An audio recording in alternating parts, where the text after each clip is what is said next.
This channel does not promote any violence, harmful or illegal activities. All content provided by this channel is meant for an educational and information purpose only.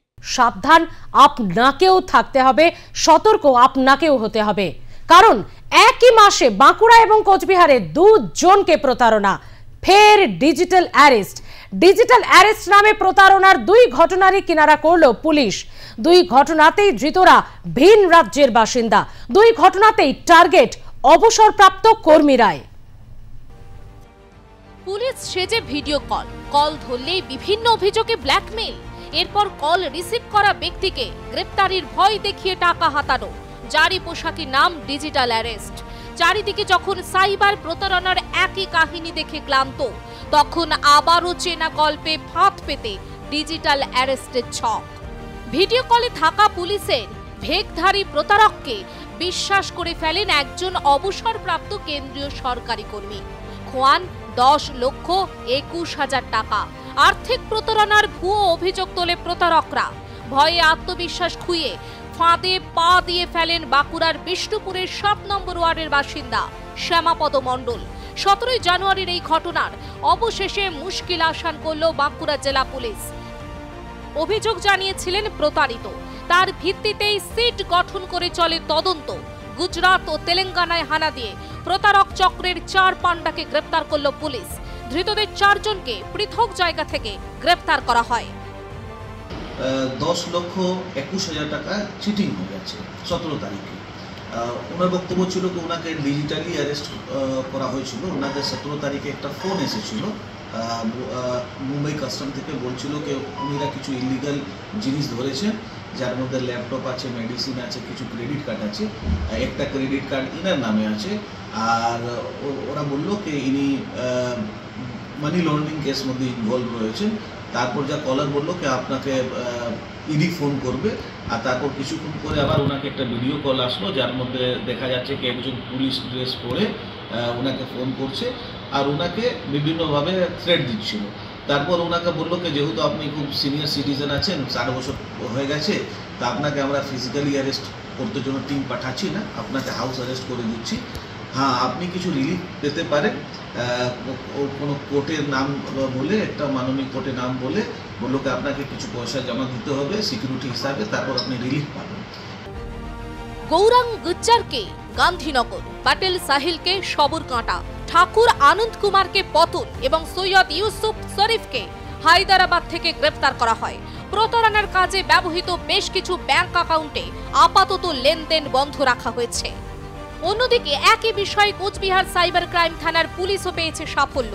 Digital arrest করার মতো প্রতারণা চক্র চালানোর অভিযোগে বিশাখাপত্তনম থেকে 3 জনকে গ্রেপ্তার করে পুলিশ। 12 জানুয়ারি বক্সিরহাট থানা এলাকার এক অবসরপ্রাপ্ত শিক্ষক এই প্রতারণার ফাঁদে পা দেন। 2,05,000 টাকা হাতিয়ে নেওয়া হয় তাঁর থেকে। টাকা খুইয়ে অভিযোগ জানান পুলিশে। তদন্তে নেমে বিশাখাপত্তনম থেকে অভিযুক্ত পিল্লা নানি ও তার 2 শাগরেদকে গ্রেপ্তার করা হয়। পরে জানা যায় মহারাষ্ট্র থেকে এই দলটি প্রায় 5 লক্ষ টাকা জালিয়াতির মাধ্যমে তুলেছে। মহারাষ্ট্র পুলিশকে তা জানিয়ে দেয় কোচবিহার পুলিশ। 5,20,000 আর 2,05,000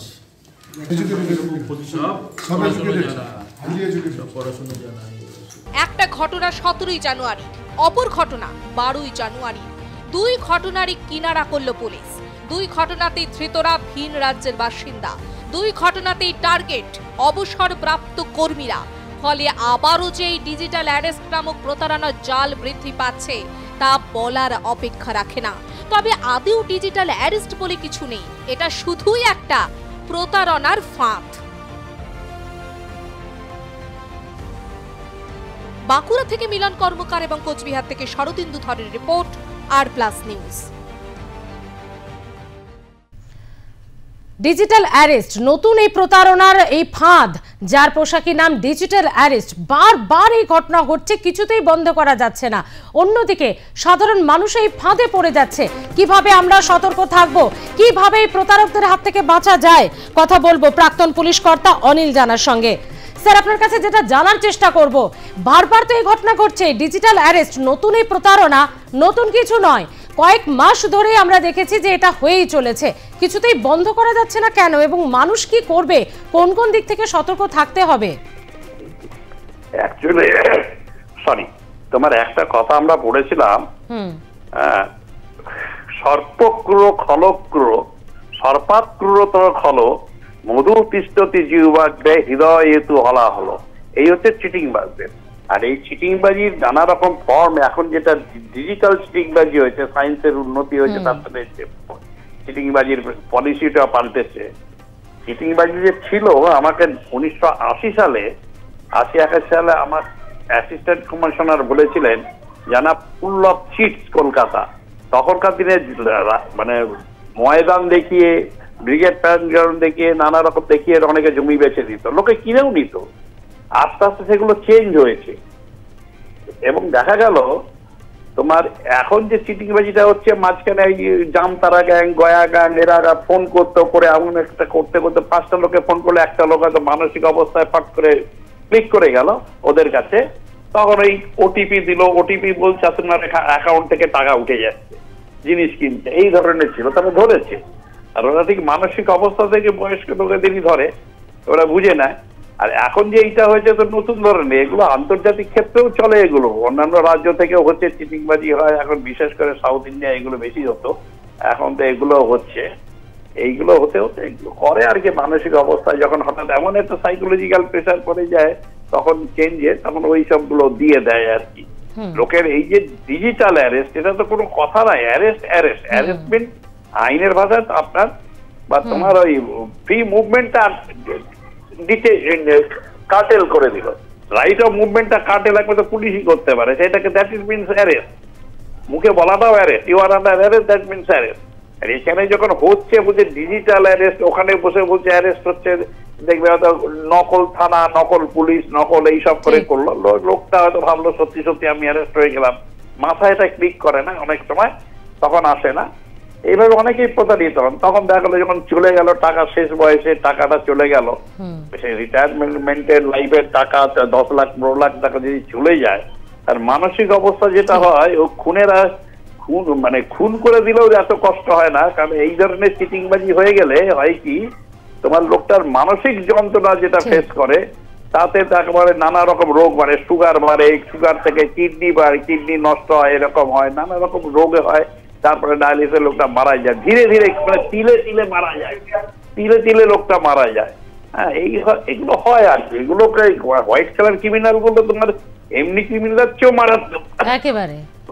এমনি দেখা যায় আপাত দৃষ্টিতে খুব নিরীহ, যার হয় সে বোঝে। চিটিংবাজি অনেক রকম আছে। তোমার এই যে ধরো চিট করছে, এরপরে দেখবে তোমার অনেক, তুমি একটা ব্যাংকে যাও, দেখবে ইদানিং তুমি দেখবে ব্যাংকে তুমি জেনুইন যদি লোক হও, তোমার লোনটা নিয়ে অত ইন্টারেস্ট দেখাবে না, সবাই নয় অবশ্য, বেশিরভাগই ভালো আছে।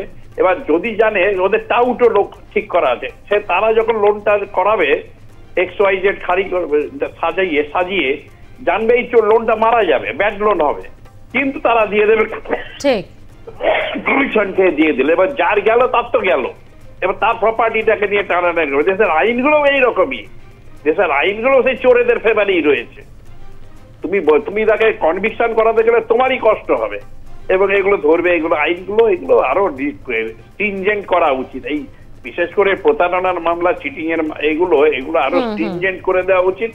মানে অ্যামাউন্ট অফ মানি চিটেড, তার উপর কোয়ান্টাম অফ পানিশমেন্ট করে দেওয়া হচ্ছে। এই যে এখন বড় বড় নেতারা 100 কোটি 200 কোটি 500 কোটি মারছে, ওই যদি একটা লিমিট করে দেওয়া হচ্ছে, এর বেশি হলে লাইফ লং তোমায় জেলে থাকতে হবে। নাও, ঠিক, ধন্যবাদ স্যার কথা বলার জন্য। সব মিলিয়ে কিন্তু ইতিমধ্যে এই ডিজিটাল অ্যারেস্ট, যার পোশাকি নাম, এবং তাতে কিন্তু এই ঘটনা বারবার ঘটছে এবং টার্গেট হচ্ছে অবসরপ্রাপ্ত কর্মীরা।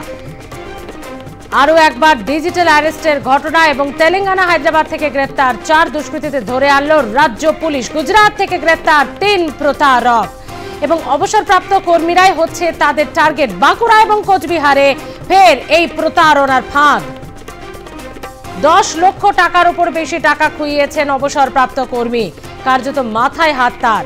আদৌ সেই টাকা ফেরত পাবেন, তা নিয়েই এখন উঠছে প্রশ্ন। টার্গেট 2 অবসরপ্রাপ্ত কর্মী। অভিষেক মিত্র সাইবার সিকিউরিটি বিশেষজ্ঞ রয়েছেন আমাদের সঙ্গে। অভিষেক দা, আপনার কাছে যেটা বোঝার চেষ্টা করব, এর থেকে বাঁচার উপায় কি? ব্যাংক ফ্রড যেগুলো হয় সেগুলোর ক্ষেত্রে বহু প্রচার আমরা দেখেছি, অনেক মানুষই এখন অ্যালার্ট হয়ে গেছে, কিন্তু এটা তো নতুন প্রতারণা, মানে কয়েক মাস ধরে এটা চলছে, তো এর থেকে বাঁচবো কিভাবে আমরা? নমস্কার, দেখুন এইগুলো অনেক 1 মাসের উপর ধরে চলছে এবং গভর্নমেন্ট অলরেডি স্টেপ নিচ্ছে। আপনি হয়তো দেখতে পারেন সকালবেলা যদি আপনি নর্মালি কাউকে যদি ফোন করেন তখন অলরেডি বলা হচ্ছে যে এরকম ভাবে যদি কোনো ভিডিও কল আসে যেখানে বলছে যে আমরা গভর্নমেন্ট অফিসিয়াল হচ্ছে সিকিউরিটি থেকে ফোন করছি, সিকিউরিটি এজেন্সিস থেকে ফোন করছি এবং আপনার কোনো কোরিয়ার কোথাও আছে, আপনার আধার কার্ডের লিঙ্ক আছে বা আপনার ব্যাংক অ্যাকাউন্ট এখানে সিজ হয়েছে বা আপনি টেররিস্ট অ্যাক্টিভিটির সঙ্গে লিঙ্ক আছেন, এইরকম বলেও আপনাদেরকে মানে সবাইকে আমাদেরকে একটা জিনিস সচেতন থাকতে হবে যে আমরা আমাদের একটা ডেমোক্রেটিক কান্ট্রিতে থাকি, আমাদের 100% রাইট আছে আমাদের জিজ্ঞেস করা যে আপনি কে, আপনার আইডেন্টিটি আপনি শেয়ার করুন, এবং যে যদি সে আইডেন্টিটি নিজে শেয়ার না করে, তার লিগাল ডকুমেন্টস যদি না দেখায়, আপনি সেই ফোনটা রিসিভ করবেন না এবং তাকে ব্লক করে দেবেন। আপনার ভয় পাওয়ার কোনো জায়গাই নেই। যে কোনো লিগাল প্রসেস ভারতবর্ষে যদি হয় সেগুলো একটা প্রপার ডকুমেন্টেশন থাকে, একটা আপনার কাছে কোরিয়ার আসবে ল এনফোর্সমেন্ট এজেন্সির কাছ থেকে এবং তারপরেই আপনি এগোবেন। তো এর আগের থেকে প্যানিক হওয়া, ভয় পাওয়া, দেখুন প্রত্যেকটা মানুষ আলাদা রকমের, আমরা খুব অনেক মধ্যবিত্ত মানুষেরা যারা সামান্যভাবে থাকে তারা ভয় পেতেই পারে, কিন্তু সেই জায়গা থেকে দাঁড়িয়ে থেকে আমাদের দেখুন ডিজিটালি এত এই ক্রাইমগুলো আরো বাড়বে পরবর্তীকালে, এই জায়গা থেকে আমাদের কি কি রাইটস আছে সেই জিনিসটা যদি আমরা না জানি তাহলে কিন্তু আমাদের পরবর্তীকালে আরো মুশকিল হবে। তো অলরেডি গভর্নমেন্ট স্টেপ নিচ্ছে, আপনারা খুব ভালো কাজ করছেন, মিডিয়া এজেন্সিসরা ভালো কাজ করছে যে এই অ্যাওয়ারনেস গুলো আরো ছড়াচ্ছে এবং এইভাবেই কিন্তু আমরা অ্যাওয়ারনেসটা ক্রিয়েট করতে পারবো। ধন্যবাদ অভিষেক দা কথা বলার জন্য। বাঁকুড়া এবং কোচবিহারে ডিজিটাল অ্যারেস্ট এবং প্রতারণার ফাঁদে 2 অবসরপ্রাপ্ত কর্মী, 10 লক্ষেরও বেশি টাকা খুইয়েছেন তারা। গ্রেপ্তারও করা হয়েছে 2 রাজ্য থেকে বেশ কয়েকজনকে, পাল্টা আঘাত এনেছে রাজ্য পুলিশও।